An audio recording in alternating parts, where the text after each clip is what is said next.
All right, so we're going to start our program now.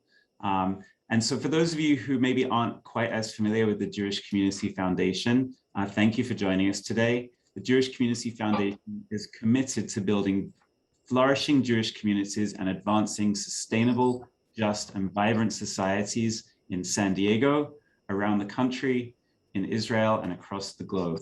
We have facilitated over $1.8 billion in grants into those communities over the last half century. And just in the last 20 years alone, JCF donors have granted $659 million specifically to Jewish organizations, which is something I'm sure many in our community feel very proud of.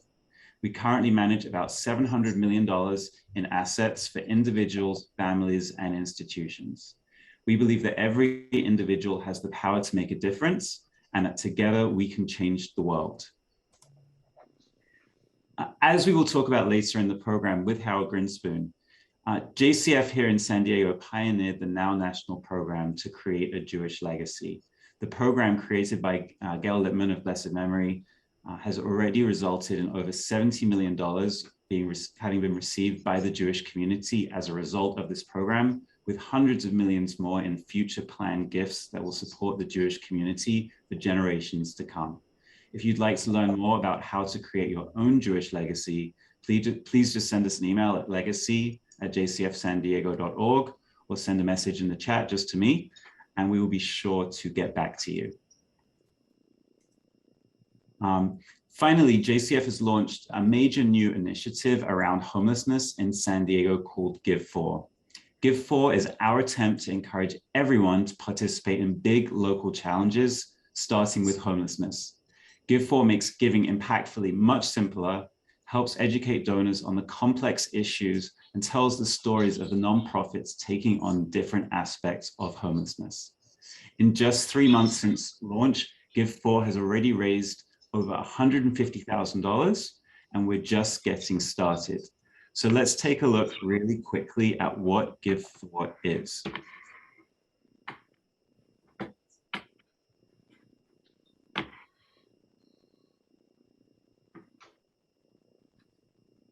Give me 1 sec.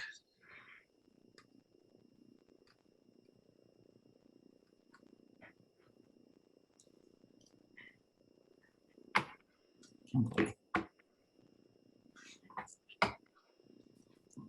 Here we go. All right.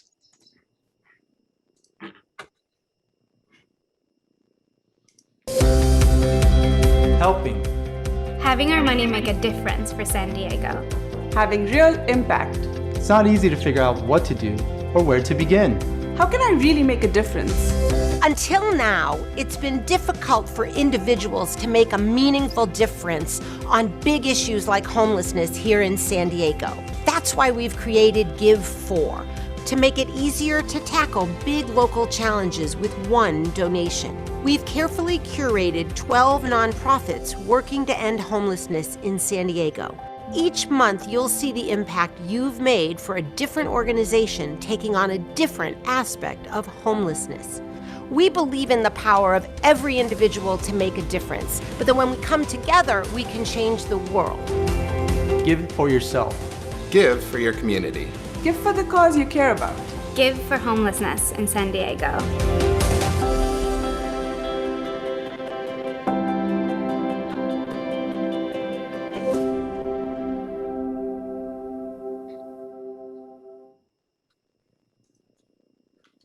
Okay. So if you'd like to learn more about Give4, you can simply go to give4.org, GIV and the number 4.org, or reach out to me. And my email address is ollie@jcfsandiego.org. So now on with our program today. And I'd like to actually start, before I introduce my colleague Charlene Wallach, the Chief Impact Officer at the Jewish Community Foundation, I'd like to play a brief video that will introduce Harold and his work to the audience. So I'm going to go ahead and share that now. And I'll hand over to Charlene.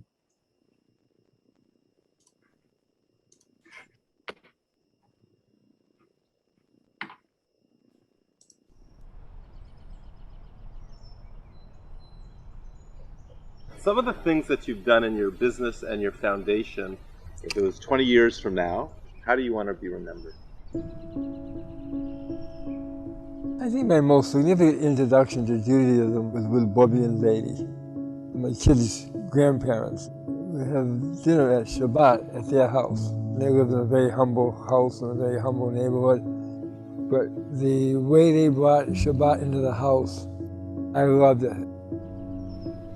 So from 1939 to 1944, 45, there was some awareness of what was happening in Germany. I went to visit the concentration camps many, many years later. I watched the same railroad tracks that the Jews had come in on. It was very significant to do that. We make a great contribution to the world, and to see 1/3 of us annihilated made a huge impression upon me. I thought I would try to devote my energy to helping the Jewish people out, and we started the foundation.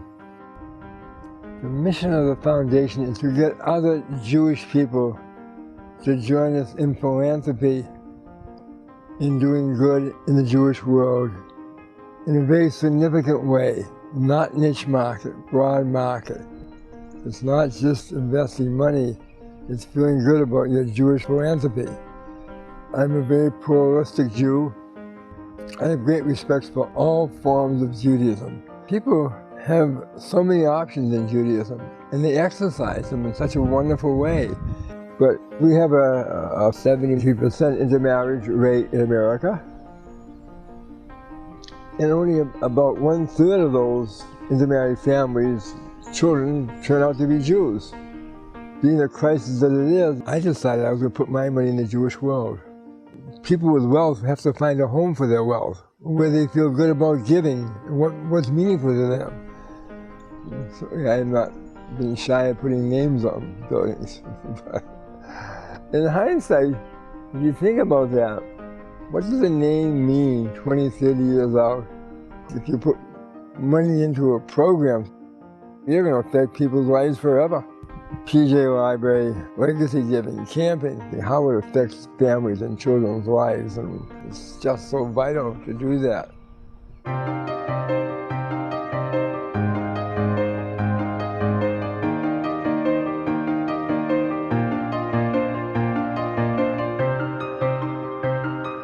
If it was 20 years from now, how do you want to be remembered? Harold Grinspoon was an amazing guy. He used his entrepreneurial genius to make it on one hand, and he knew how to give it away in the Jewish world intelligently on the other hand.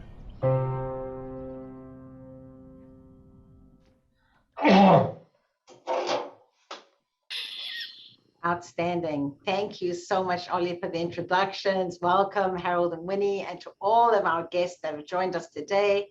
We could not be more excited to see all of you here. We made this a meeting style so that you can see each other, and that Harold and Winnie can bask in the glory of all their wonderful supporters here in San Diego. Before we move on to an informal discussion with Harold and Winnie, I'd like to give, for those of you who don't know Harold and Winnie as well, a little introduction and some bio about them. There is more than I could possibly share, and I know personally that they are some of the most interesting people I've ever met. But for your context and to put today's conversation in perspective, let me share with you first a warm welcome to Harold. Harold Grinspoon, as many of you know, is a real estate entrepreneur who has applied his entrepreneurial spirit and business acumen to philanthropy, as you just heard in the video. He formed the Harold Grinspoon Foundation in 1991 to support the Jewish community, building Jewish identity, and to strengthen Jewish life. And grounded in his values and vision for a strong Jewish future, the Harold Grinspoon Foundation launched the award-winning PJ Library program, the largest book-giving program in the world, which we all know so well, especially here in San Diego, which has sent more than 40 million books to children worldwide. I bet that number is increasing every day. So it's like that ticker symbol, you know, you can never quite catch up with how many books have gone out. So many, almost 50 million, let's say. Harold's philanthropic work has been recognized for advancing literacy, including in 2018, when Harold and PJ Library received the prestigious Sidney Taylor Body of Work And in 2020, when Grinspoon's foundation in Israel, the Karen Grinspoon Israel, was recognized as a Library of Congress Literacy Award Program Best Practice honoree. The first program in Israel to receive this recognition, by the way. Harold Grinspoon Foundation supports the Jewish community with many other initiatives, including strengthening Jewish camps through J Camp 180, which many of you also know about, and securing the financial future of Jewish organizations across North America through its Life and Legacy initiative, spreading also and growing every day, and you'll hear more about that later. Harold and his wife, Diane Trotterman, are proud to have signed the Giving Pledge. Many of you know what that is, a commitment to dedicate the majority of their wealth to philanthropy, and we are deeply grateful. So welcome, Harold, first of all. And along with Harold today, we're pleased to both introduce and welcome Winnie Sandler Grinspoon, who's the president of the Harold Grinspoon Foundation, the creator of PJ Library, a program that shares, as I said, Jewish tradition, culture, values, and gives monthly gifts of children's books to almost 680,000 children, much more now, 1 million probably by now. So Winnie has been recognized for her leadership and most recently was named among the 50 most influential Jews of 2021 by the Jerusalem Post. And prior to her work in philanthropy, because if that wasn't enough, Winnie practiced law in New York and in Boston. So again, welcome to Winnie, welcome Harold. We're excited for today's conversation. My name is Charlene Waller. I'm the Chief Impact Officer here at the Jewish Community Foundation. And in addition to having visited with Harold and met him and participated in some of the programs, I have the wonderful opportunity to run the Creative Jewish Legacy program here in San Diego. As Ollie mentioned, we pioneered this program in San Diego, which Harold graciously has now taken around the whole of North America. And we will get to that later as well. So to start our questions, I thought it would be really interesting if I had to ask the whole audience, what would you most like to know about Harold Grinspoon? We've tried really carefully to gather the top 5 or 6 questions and hope we get to answer the things that are your burning questions. But if we don't, we do encourage you to put questions into your chat screen, and Ollie will help me at the end and we'll facilitate as many of the questions that we can. But we're going to try to give you a good summary today. So first of all, Harold, I know and I understand you built a real estate business over many years. And then in 1991, you made this decision to form the Harold Grinspoon Foundation. How do you make that journey? Tell us about your journey from businessman to philanthropist. Please share. Well, I don't know whether I planned it or not. I for sure did not plan it. I discovered I had cancer on my tongue. A very serious type of cancer. And I just didn't want to die as a man making money. I don't misunderstand me. I love cash flow. But I just didn't want to just say, hey, what's my legacy? A guy making money? No way, no way. And you probably figured out my speech is screwed up a little bit because I had 7,000 rads of radiation. But that was over 30 years ago, and I managed to survive the cancer on my tongue. So I guess I come from a non-educated Jewish background, but there was something very much inert in me, wanted me to be part of the Jewish world in a very active way. And I think that the video we saw has a great deal, played a great deal of a role in my life. That's why I committed myself to the Jewish world so much. I love the Jewish people. I think it gave me an opportunity to move into the Jewish world. Thank you for that. And I know too, Harold, if you can expand on that a bit, or maybe Winnie, if you want to jump in as well, that's perfectly fine. You're very clear when you set up the foundation, and since you've been applying the work through the foundation, that it's really focused on Jewish giving. In fact, as I recall, it's written in your bylaws that there's a certain percentage that must be, or majority, is to Jewish giving. Can you share? You did a little bit in the video about how Jewish life and the continuity of Jewish life is important to you, but having it written in your bylaws, can you share with me what prompted you to do that? Sure, Winnie, that's your question. Sure. Well, first of all, Charlene, thank you so much for having us, and to everybody at JCF. We're delighted to have this opportunity to chat today.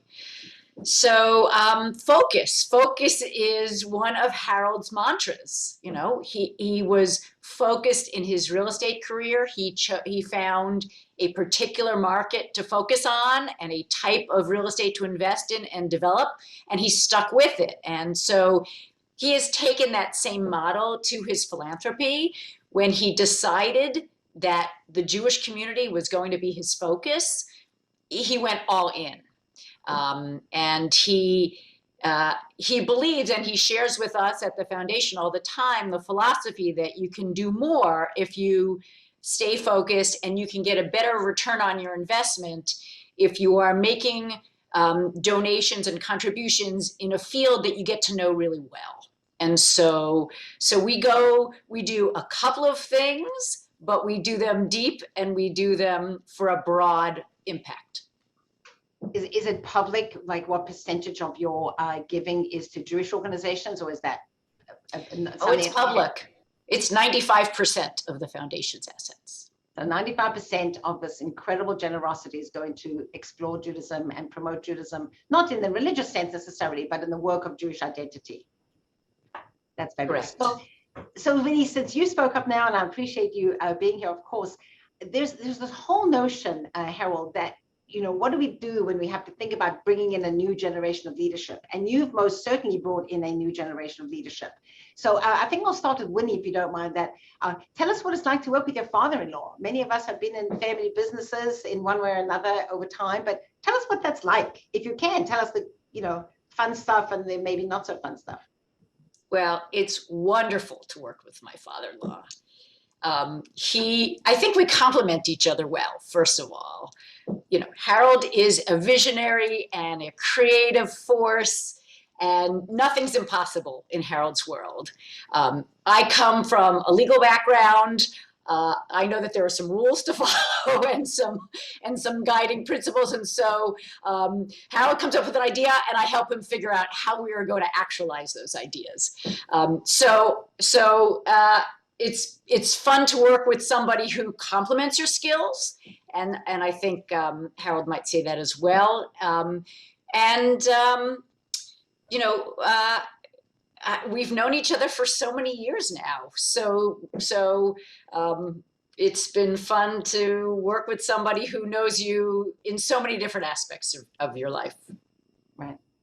Harold, do you have anything you want to add to that, what it's like to work with your daughter-in-law? Well, I don't know, adding to that, I think Winnie covered it quite well. But I'd like to tell you that one of the major programs we do is all because of what you guys do in San Diego. I like to flash back to Gail Whitman, blessed memory, and Margie Chaplin. And you sent these two people to the East Coast, and they somehow pitched us on a thing called Life and Legacy. And I don't understand what they were talking about, because why should somebody have to give somebody a gift for them to buy into a legacy thing? It took me 4 years to figure it out. And could you tell them how much money we've invested in your idea? You should really pay the bill for this, but I'm paying the bill for your idea. Okay, Winnie?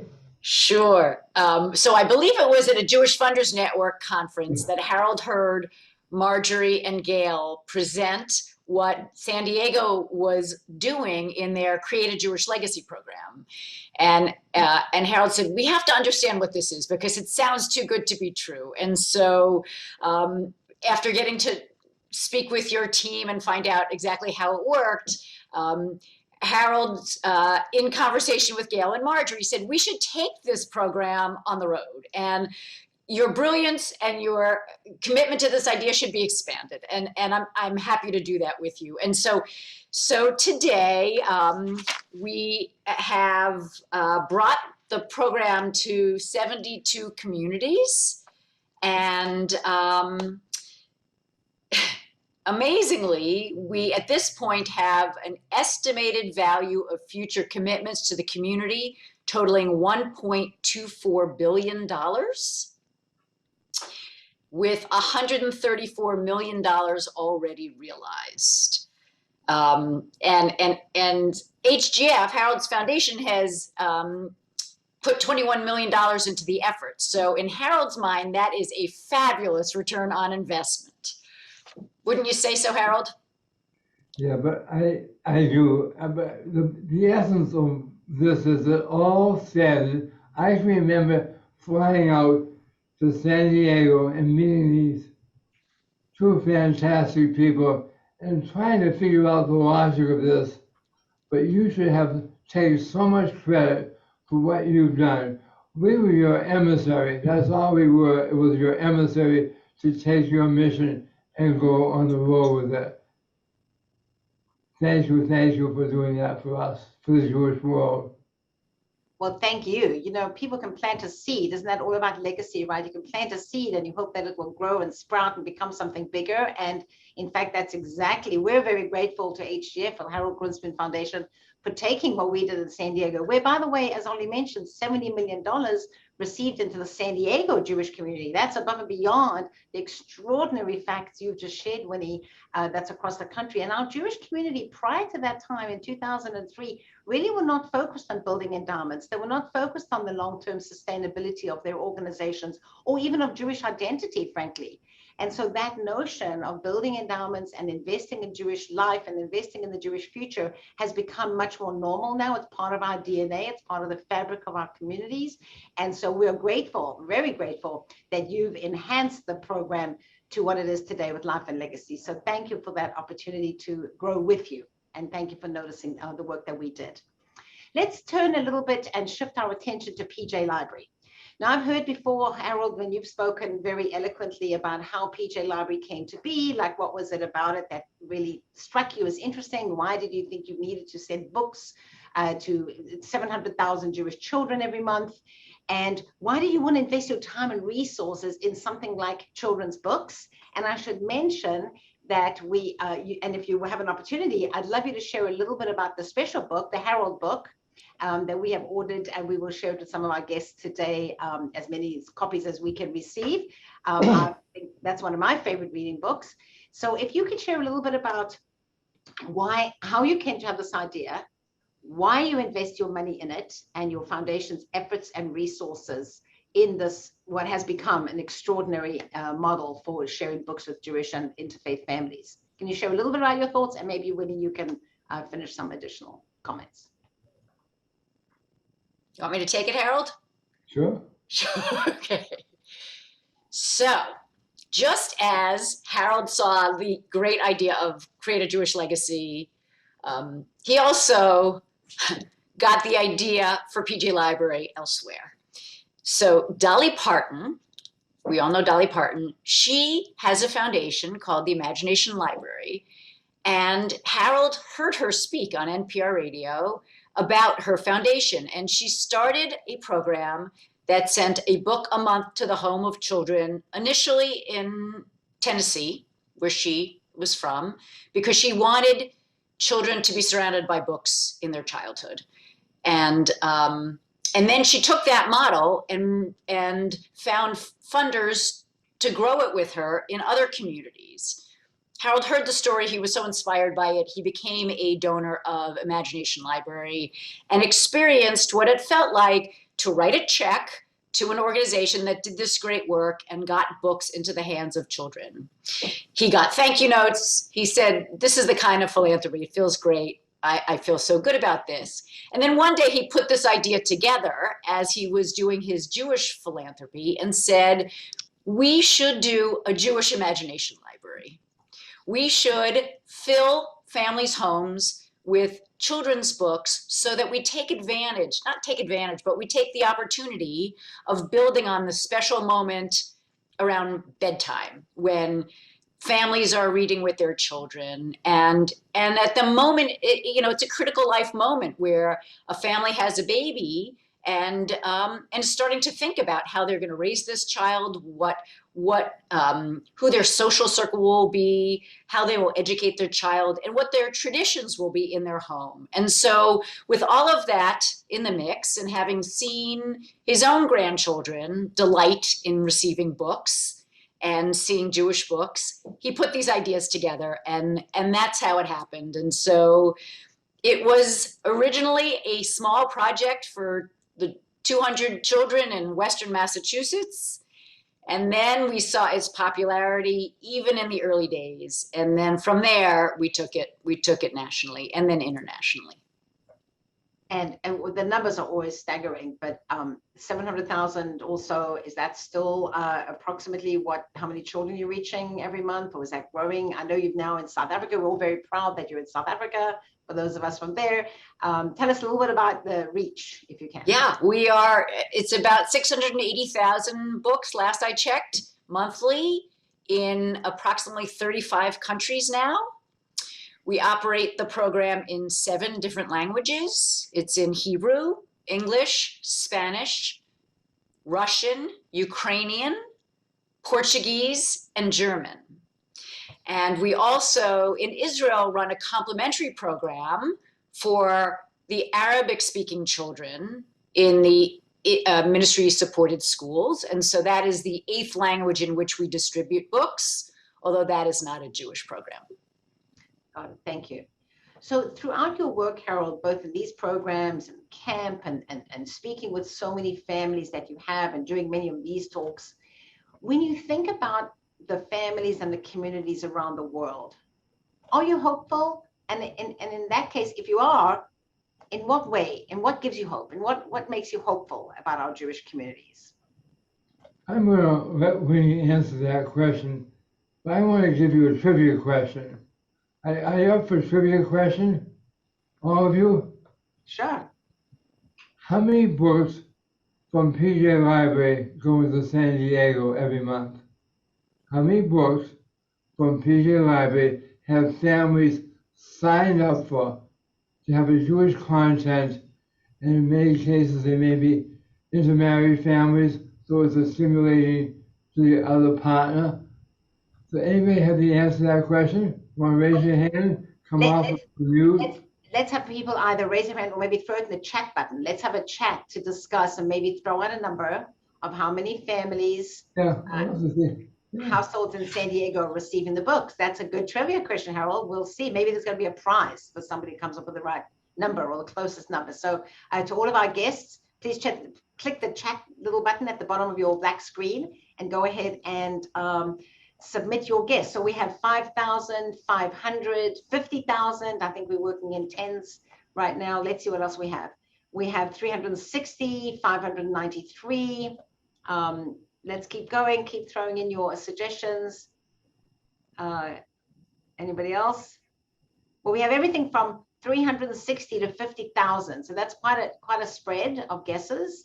Okay, the answer is 3,000 books a month go to San Diego children who have signed up for. Nationwide,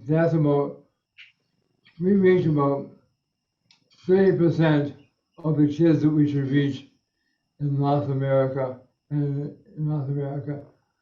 Our goal is to get that number higher. So if any of you have any suggestions or would like to join us on working on this project, don't feel bashful. We worked on your project, you can work on our project. Happily. And we'll make sure that as a follow-up to today's recording, we will be submitting to everybody how they can sign up and how they can expand it to their reach. And everybody after today, when I send you the recording, I suggest you put it on Facebook, tell all your friends and family with their children and grandchildren to sign up, and let's make it a personal San Diego challenge to get that 3,000 up to 5,000 and 10,000. Right, Harold? That'll be our legacy to you. Well, speaking of which, speaking to what makes us hopeful, PG Library makes us very hopeful because people have to sign up for this program, so that there are so many hundreds of thousands of parents who want to imbue Judaism in their home, and are raising their hand and actively seeking out this opportunity tells us that there's a great interest here.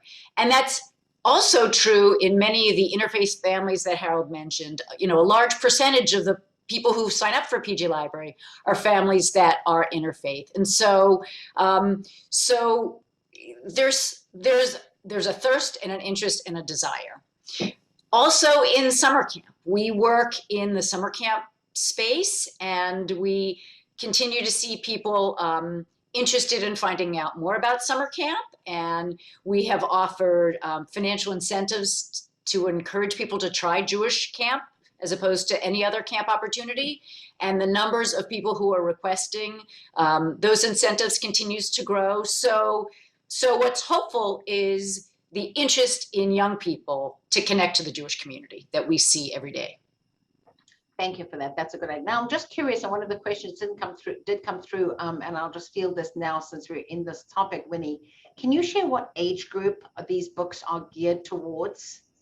Sure. In North America, starting at birth, you can sign up a child or a grandchild for PJ Library, and they get board books and, you know, baby books. And we continue now in North America through age 12. So we go from the basic board books to chapter books for independent readers. Thank you. That's great. So I'm going to just digress for a little bit, and we're going to come back to more philanthropy stuff. But I just want to take a moment. I've had the immense privilege of visiting Harold in his home, where he has extraordinary art and extraordinary collections. And I'm not sure if we were taking more pictures of Harold or the collections, but it was a good thing that we did that. But Harold, can we take a moment and hear about a little bit of your life outside of your philanthropy, your hobbies? Tell the audience a little bit about what you love to do in your free time. Heavens knows I don't know where you find the time, but you do. Tell us a little bit about what you love to do. Sure. So I was very active in running a real estate business until I got demoted, or you might say I got thrown out. I'm still an active partner, but I don't have anything to do with the business. I used to be a very active partner in philanthropy, but she's here, so I have to be careful about what I say, but I got thrown out of that one too. So I got 2 strikes out. I have 1 more to go. So hold on tight, don't go away. Here we go. Okay, so tell us about that piece. I know you didn't buy that at a gallery. Okay. So I moved into what happened?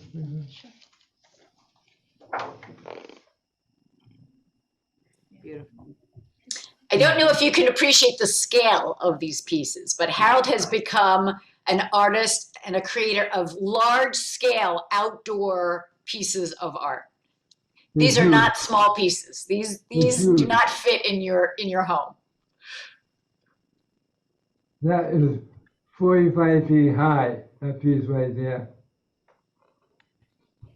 And Harold, are those pieces sculptures in wood and metal, mixed media? What's your favorite? Yeah, I'm going to answer one. I want to show one more picture, okay? Okay, go ahead. This is a little bit on the dark side. Beautiful. I did a Holocaust piece. So you see a human being behind barbed wires. Wow. With twisted pieces of wood on the outside holding him there. And then you see the Israeli symbolism on the right. And that is one of my most recent pieces of art I've done. So we have wood, we have metal. But for all those folks who think they have retirement in age, please join me in the sculpture garden or come play, whatever you want to do. All right, we'll do that. We'll do that. So you love to do art and sculpture. You love petrified wood collections, as I recall. You have beautiful pieces. And you have a collection of tzedakah boxes, as I recall. Was that just to sort of reinforce and a reminder about philanthropy all the time, or was there some other motivator to have a collection of tzedakah boxes? I'm not sure I heard that last question. I was just wondering if you have a special connection to collection of tzedakah boxes, or it was just one of those things that happened over time. Yeah, no, I always wanted to have a collection of tzedakah boxes. And my wife, Diane, when we were in Israel, we found this amazing collection of tin cans. When we came across, people, why are you picking up these tin cans? They're very old tzedakah boxes. And I have maybe 75 of them. And they're almost all in Hebrew.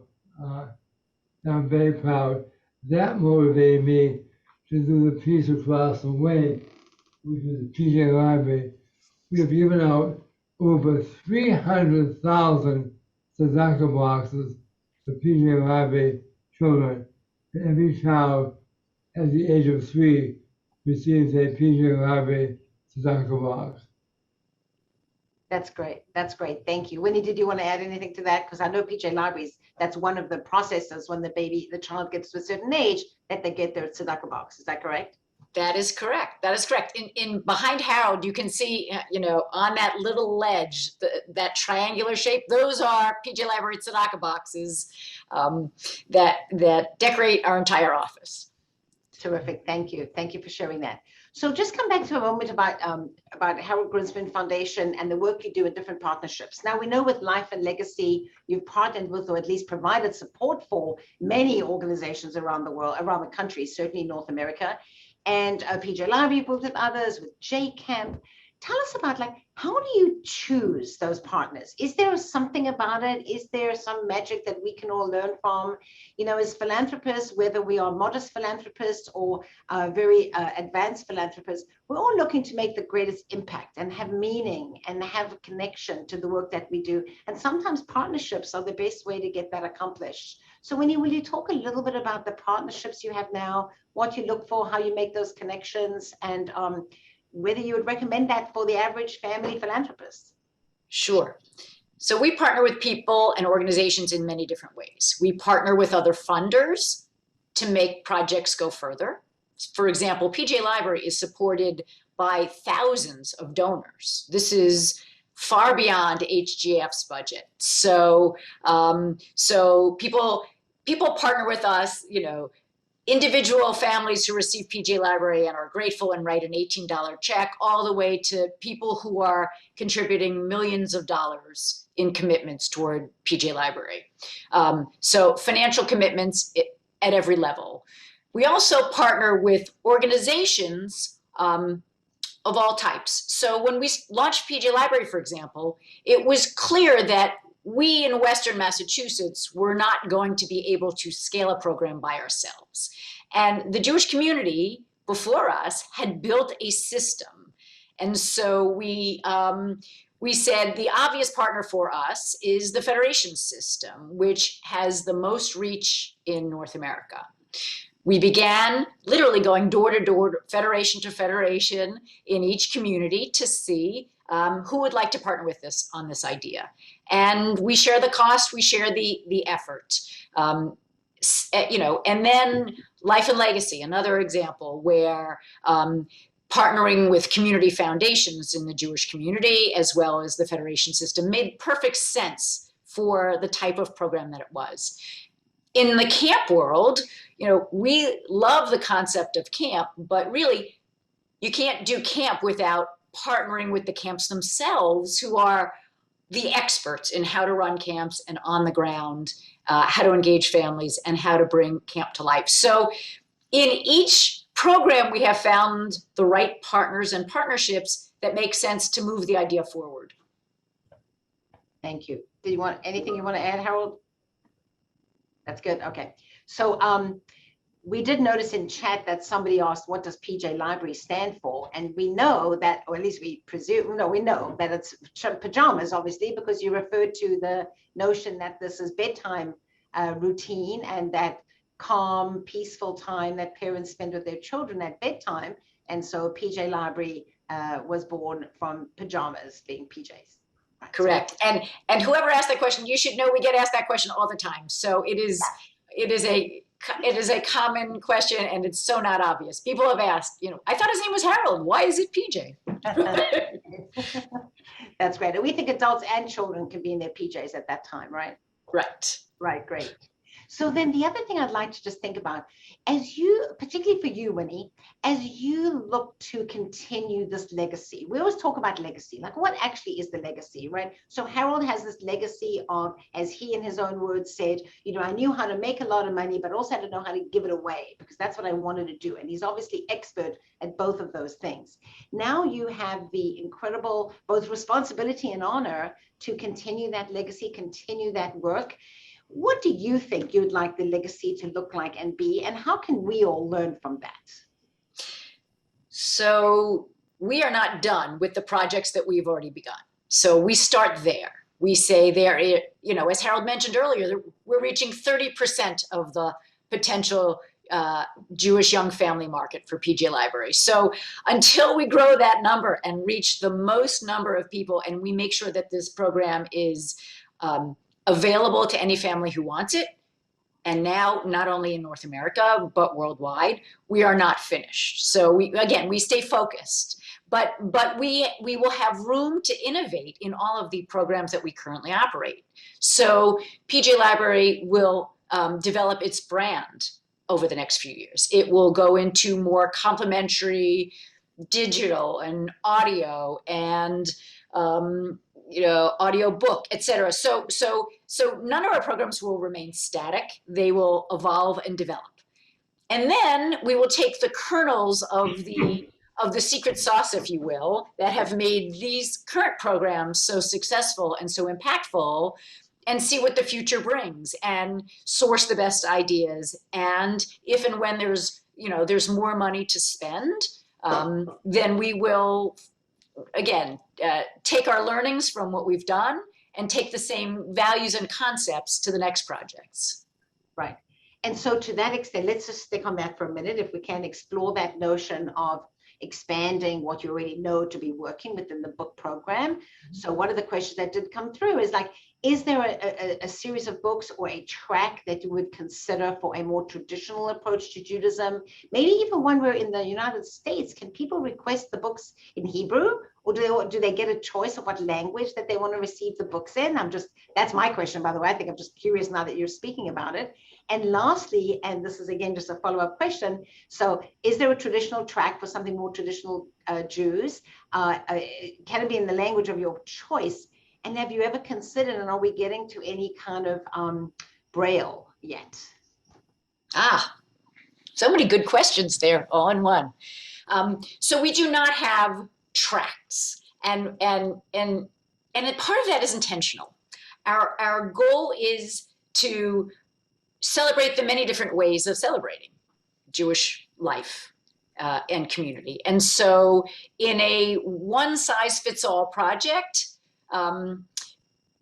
we can do that. If we were to set up tracks, we would, first of all, it would cost a lot more money. It would be a lot more involved operationally, but it takes away from the overall philosophy that we like to celebrate that we are one people, whether observant or non-observant. We get thank you notes all the time and all sorts of comments. And, some of my favorites have been notes like from a Chabad rabbi's wife who said, I just can't compliment you enough for what you were doing.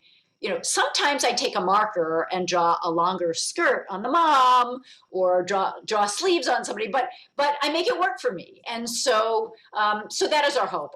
We know that not every book feels right in every family's home, and we hope that you use it as either a teachable moment within your home or you pass it on to a family who would appreciate it, and you make you expose your children, or you expose yourselves. You talk about what makes your family celebrate a certain way and what makes other families do other things, but that we are all one people. That's great. And I know that even from people that have told me, they've found that the books are very inclusive of different people and different types of people, or different choices that people make. And so I don't know if it's deliberate, and maybe I haven't seen enough books to answer this question, but in I don't want to say marginalized communities, but in unique communities, whether it's the LGBT community or Jews of color, is there sort of like a conscious effort to include the content and exposure to make sure that everybody learns about every community? Or is that just one story is good for everybody and you interpret it the way that you can and do for every family? I'm just curious. Well, our mantra is that children's books should be both mirrors and windows, right? Mirrors so that every family sees a book that reflects their family, their type of practice. So people see themselves in the books. Not all the time, because sometimes you are looking through a mirror, through a window and seeing how another family celebrates or the composition of another family. So our goal is to have a diverse set of books that showcase different practices, different people, different kinds of families, different cultures of Judaism, books about Mizrahi families and that come from the Sephardic tradition and that come from, the Ashkenazi tradition. Most of the books that you can find in print in North America at this point, still tend toward Ashkenazim. And we try very hard to shake that up as well. So the goal is to celebrate, as I said, the many different ways of celebrating from all corners of the world. That's great. Thank you. And I'm sorry, Harold, did you want to add something? I want to say that we have a great series of Israeli books, amazing books that are published in Israel. They are unbelievably, the challenge in Israel, the artistic challenge in Israel is incredible. We would like to send those books to all the children in America that would like to receive an Israel book. But it's a matter of funding. We have a huge budget now, and that has not reached the top of that list. So I'll also share. Excuse me. I'll share, Charlene, that we have offered different language books for sale. So you get your free set of 12 books from PJ Library, but we have made Russian books available for those who wish to purchase Russian books. We have made Spanish books available. So when we are able, we have put up offers like that to PJ Library families, and so they can complement their the books that they have for free with the other languages that would make sense for their family. Thank you for that reminder. And so just going for a moment to the nuts and bolts of how this all functions. So I know that I've been to your Life and Legacy conferences where you have dozens of people representing and working for Harold Grinspoon Foundation. And I know that to send out to 680,000 families a book every month, it's not like you're wrapping those up in your office. So you obviously have service providers to do the work for some of that mass productivity. But at its core, how many of you are actually working at the Harold Grinspoon Foundation day to day doing the work? Right? Because I think it's interesting to note that you're a small but mighty crew. And I think it's helpful for people to know that. We have about 158 employees at the moment. We have offices and staff in Massachusetts and in New York. And then we have staff in London. We have staff in Russia, people in Mexico, people in Brazil. So there are Israel, and we have a significant sized office in Israel. Good, thank you. So it really is a lot of people all over the globe doing all kinds of work. How many did you say you have here in the States? Did you say 100? It's about 150, 158, something like that. Yeah, well, they're all awesome. So we've been getting questions through the chat button. I just want to remind our audience that we do have a few minutes left if there are additional questions that you'd like us to consider for Harold and Winnie at this time. I also want to just take sort of like a brief moment to say that, of course, we welcome and encourage everybody to support PJ Library, not only in potentially sending in a contribution to support their work, but really spreading the word so that more families, more children, more of our community are receiving these books. I also want to mention, Winnie, that it hasn't come up, but I think the shelf life of one of these books, the numbers of readers that actually get to look at a book, I saw some extraordinary numbers in the past. You might send it to 680,000 families. Every family might read that book. The grandparent might have it at their home. The siblings then see that book. I think your readership, I forget the numbers exactly, but I know that's extraordinary. And I wonder if, as an additional result to that, it's also helping, particularly with interfaith families and just generally in the community, to remind people how important Judaism is and to use it as sort of like a combating anti-Semitism slant, if you will, so we can bring more awareness about Jewish practice, Jewish holidays being perfectly good and wonderful, and presented in a way that's easy to digest. Does that make sense? I couldn't agree more. I mean, you don't become a defender of the Jewish people in college if you've never had any sort of experience or a connection to the Jewish community. I mean, understanding and feeling proud of your Jewish background and heritage has to be something that you grow up with, you develop over time, and so that when you are on a college campus, you feel prepared to stand strong against anti-Semitism. And not only that, but our engagement team, the entire PG Library team, is a resource for families who are raising children in a time when they experience anti-Semitism online and elsewhere. And the PG Library community it serves as a resource for families. We have a PG Library Facebook group of families who live in remote communities around the country who don't have a federation, they don't live near Jewish community. And they have become an online community that supports one another. There are, I don't know, thousands of people on this site, and I watch the conversations, and the conversations are about, my child has experienced this in the classroom or this anti-Semitic remark, how do we approach it? And there's a community there to support and help one another. So it's not just teaching people about Jewish values and practice and making people feel committed to this community, but it's also being there as a community so that as parents are raising children, they feel more prepared to help raise kids, tackle these issues. And the readership, do you have any statistics of what the readership of the book? I don't, but we know anecdotally that nobody reads, it's rare that one person reads one PG Library book once, right?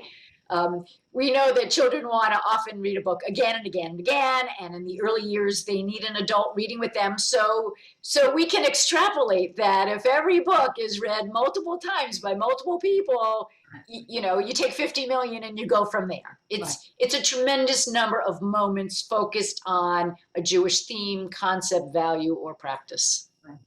So in all the years that you've been doing it, did your illustrators, writers, authors ever run out of content, or do you sort of recycle your favorites? So funny you ask that.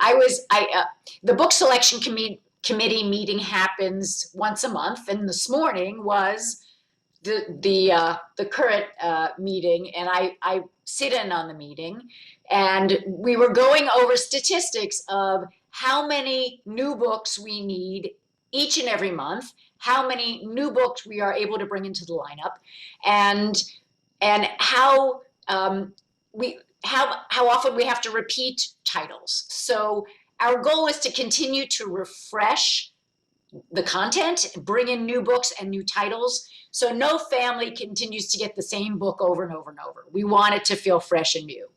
On the other hand, there are some classics and favorites that everybody wants, and we want to make sure that everybody has a chance to receive. So the book selection committee is weighing how often we repeat a book and how many new books or considered new books show up on a family's shelf. It's a complicated analysis, but the good news is that we continue to find more excellent books and now commission and help bring new books to light that didn't exist before. We have a self-publishing arm. We help books come into being, and we try to keep it fresh and high quality. As Harold said, we go back to illustrators and we ask for improved illustrations. We go back to publishers and we ask them to do a better job, etc. And as Harold said, some of our other book lineups have excellent work, like our Israel program, our Russian language books. And so we look whenever possible to buy the rights in other languages and translate books that would work between our programs. So we are always looking to find the best books for the program. That's great. And I know the biggest challenge, obviously, is getting the word out, whether it's to preschools or other schools, and how do you reach new families. And that's why in San Diego, anyway, there's a big connection to Shalom Baby and the Federation and all of these symbiotic relationships that happen to make sure that people know about these books. So to all of our audience, if you do nothing else, even not for yourselves, if you go out to your local synagogue, if they have a preschool or have any sort of connection to our children, please share this idea, because the more we celebrate it, the more we share it, the more the word will spread and we can get it out. So, Shalene, I had one other thing that I thought would be interesting for this group to know, which is that Harold is connecting yet another set of great ideas together. And we're talking about how to look to local communities to create legacy programs to support PJ Library, right? And so what if people start to leave gifts in their estate plan to a program like PJ Library in their local community to support the local cost of the program, or internationally or nationally, wherever somebody would like to leave a legacy gift. We are setting up a structure so that it is possible. And again, it's taking some great ideas and putting them together and building on your Create a Legacy idea in this PJ Library.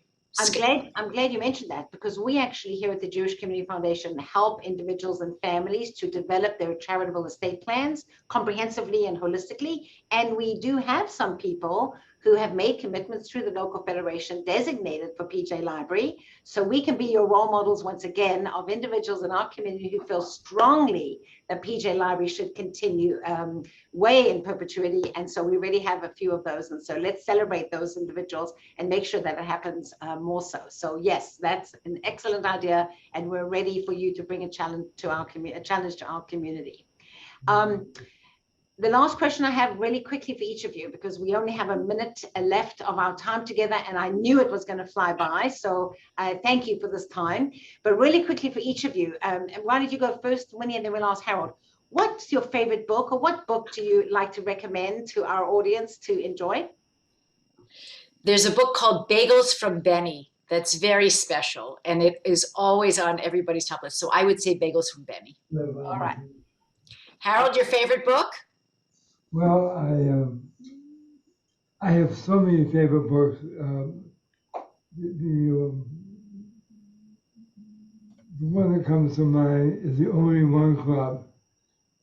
The Only One Club, and also the Schmutzy book. The Schmutzy Family and The Only One Club. I think the Schmutzy Family is more important because it tries to let the parents know that you shouldn't keep kids restrained. Kids should flow and be free. And it does that in a very beautiful way. So if any of you are curious about the Schmutzy book, drop us a note and we'll send you a Schmutzy book, okay? But there is another adult book that I've been looking at. I don't know how many of you have read this book or not. It is the best presentation on Israel I have ever seen. There's a little language problem with some of the words that she uses, but she is an amazing author, and she has a very unique way of writing. And I always criticize Israel as having a very, very poor public relations component.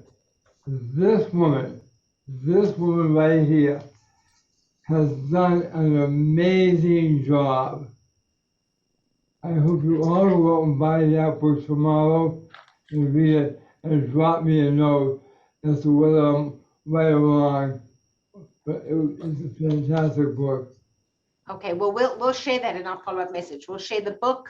We'll share the Schmutzy book name. We'll share the Bagels and Benjis and Bagels. We'll give you as much information to follow up. Anybody who would like to include PJ Library in their charitable estate plans, please call me here at the Jewish Community Foundation. and I will help you do that. There's very, very simple language that we can include, very broad language, whether it's through your estate plan, a trust document, or even more simply a beneficiary on one of your retirement plans, IRAs or others. So in closing, I'd like to once again thank you, Harold, for your vision. Thank you for your commitment. Thank you for your pledge to support our Jewish community and grow it in ways that without people like you and the rest of our philanthropists, who more than 800 or so of them here at the Jewish Community Foundation have donor advice funds with us, each and every one makes a difference. We believe that individuals make a difference and together we change the world. I want to say that you have been our pioneer in changing the world, Harold. Thank you for everything you do. Winnie, we look forward to this journey with you throughout your time with Grinspoon Foundation. And we thank all of our participants who have taken the time to spend it with us during this 1 hour. So our deepest gratitude from all of us here in San Diego. Same here. Thank you so much. It's been such a pleasure.